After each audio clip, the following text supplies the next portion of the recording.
Na mpendwa mtazamaji wa Ngesi Media, ninachukua nafasi hii kukaribisha rasmi katika kipindi hiki cha Utatu Mtakatifu. Leo ikiwa ndio siku ya kwanza tunaanza fundisho letu la Utatu Mtakatifu. Tafadhali karibu tuweze kutafakari kwa pamoja.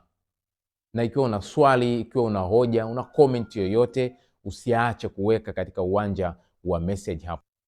Hatua kwa hatua tutajifunza na kufahamu ukweli juu ya fundisho hili la Utatu Mtakatifu kama ambavyo limefunuliwa katika Biblia. Katika somo letu la siku hii ya leo tunaanza na somo ambalo lina kichwa kinachosema fundisho kuu katika Biblia. Tutaangazia fundisho hili kuu katika Biblia, na kimsingi katika kipindi hiki ambacho tutajifunza hapa siku zote katika kila Jumanne, tutakuwa tukiangazia katika fundisho hili kuu katika Biblia. Sisi kama Wakristo au sisi kama wanadamu tunaamini juu ya Biblia. Biblia ndio kanuni kuu ya imani na mafundisho. Maana yake ni nini, mchungaji?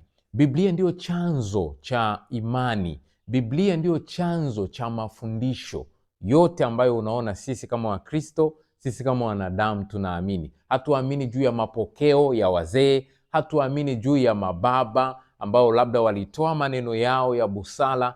Tunaamini juu ya Biblia, na hiyo Biblia ambayo ndio chanzo cha mafundisho yenyewe inatueleza kwa bayana kabisa juu ya mafundisho mengi ndani ya Biblia. Labda kwa kukutajia, ni kutajia haya hapa machache. Moja, Biblia inafundisha juu ya Mungu.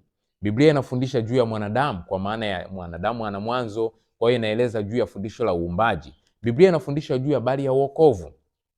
Napozungumzia wokovu, ninazungumzia habari ya Yesu Mwokozi wetu aliyekuja duniani, akazaliwa, akafa kwa ajili yetu. Ni fundisho la Biblia. Na alikufa kwa nini? Ili kutuokoa katika dhambi. Kwa maana hiyo, ina maana dhambi ina mwanzo wake. Kwa hiyo Biblia inafundisha kuna mwanzo wa dhambi na kuna aliyeanzisha dhambi. Lakini Biblia inafundisha kwa habari ya maisha ya Mkristo, mwenendo wake. Anapaswa avaeje, anapaswa aleje, anapaswa aishije, afanyeje ibada. Biblia inafundisha. Biblia inafundisha kwa habari ya kanisa. Kanisa ni chombo cha Mungu kwa ajili ya kufunua upendo wa Mungu.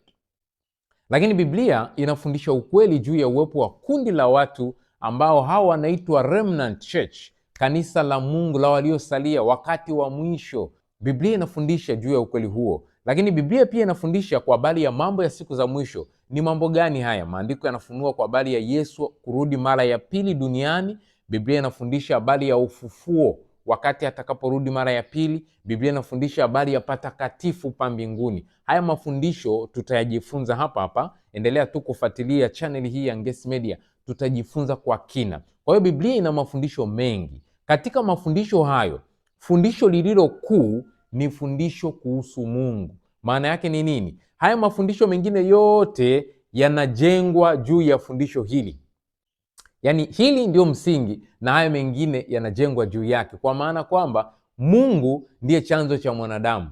Mungu ndiye aliyeumba. Mungu ndiye chanzo cha wokovu. Mungu ndiye chanzo cha mwenendo wa maisha ya Mkristo. Mungu ndiye chanzo cha kanisa. Mungu ndiye anayefunua mambo ya siku za mwisho, ndiye anayetufunulia. Kwa hiyo utagundua fundisho kuhusu Mungu ndio fundisho msingi ambayo mafundisho mengine yote yanajikita hapo ndani yake. Sasa maandiko yanafundisha nini kuhusiana na fundisho hili ambalo ndio msingi wa mafundisho yote? Maandiko yanafundisha ya kwamba kuna Mungu mmoja, umoja wa nafsi tatu za milele. Maandiko yanatufundisha kwamba kuna Mungu mmoja katika uwepo wa nafsi tatu.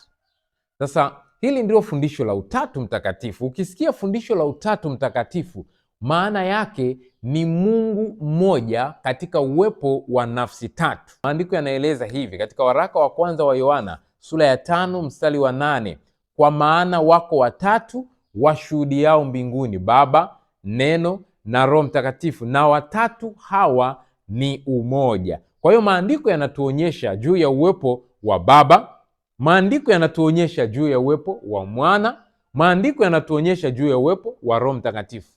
Kwa hivyo basi maandiko yanatuonyesha ya kwamba wako watatu na watatu hawa ni umoja. Hii ndio sayansi ambayo natamani tujifunze, ambayo imewachanganya wengi. Inakuwaje wawe watatu na wakati huo huo tena maandiko yaseme watatu ni umoja.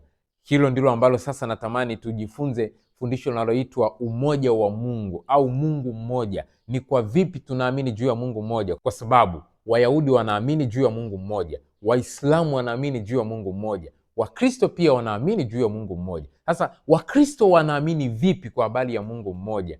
Ndio mada yetu tunayojifunza hapa, ambayo inatuonyesha juu ya fundisho la Utatu Mtakatifu. Kwa ufupi, siku ya leo tumeangazia mambo hayo matatu ya msingi. Moja, Biblia ndiyo kanuni kuu ya mafundisho na imani. Mbili, maandiko yanatufunulia fundisho kuu kuliko yote ni fundisho kuhusu Mungu.